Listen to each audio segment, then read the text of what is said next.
Good morning, Grasso. Please stand for the Pledge of Allegiance. I pledge allegiance to the flag of the United States of America and to the republic for which it stands, one nation, under God, indivisible, with liberty and justice for all.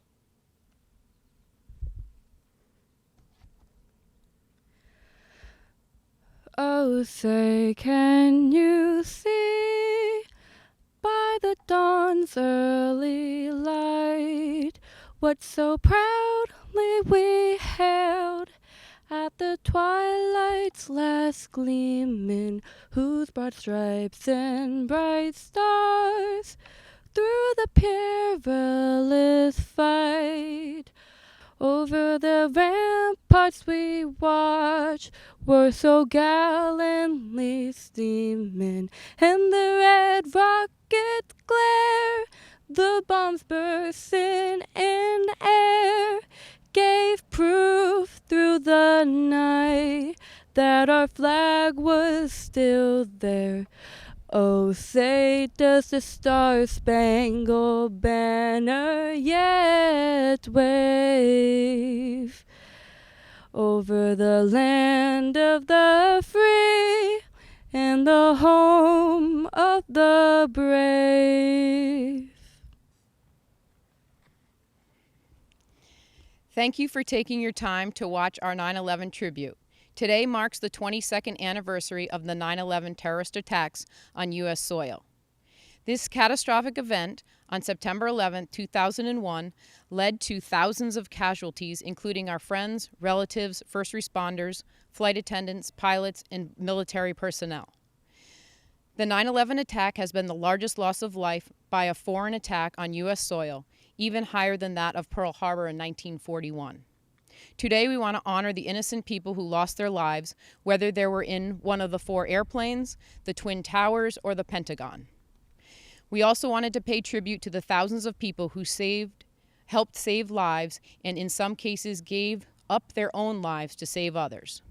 Some of our faculty here today were at Grasso Tech when the tragic events took place. We realize that these events occurred before our students were born. However, your parents were all in school when the events took place. They can tell you exactly where they were at the time of the event. Regardless of your age, it's a day in United States history that will never be forgotten. The 9/11 boards were created by our former Grasso auto body students many years ago. The year they were created, each of the students and faculty members placed flags on the boards representing each of the nearly 3,000 lives that were lost in the attacks. The victims consisted of casualties from 58 different countries, and the highest number of casualties in the United States, reaching 2,624. Of these, 161 of them were residents of the state of Connecticut. Of those, some were from southeastern Connecticut, including Ruth McCourt, Juliana McCourt, James Rue, Joshua Piver, and James Greenleaf. We are here today to celebrate the lives that were saved due to the selfless acts of patriotism by police officers, firefighters, paramedics, nurses, doctors, and ordinary citizens, including flight attendants and our military personnel who all quickly responded.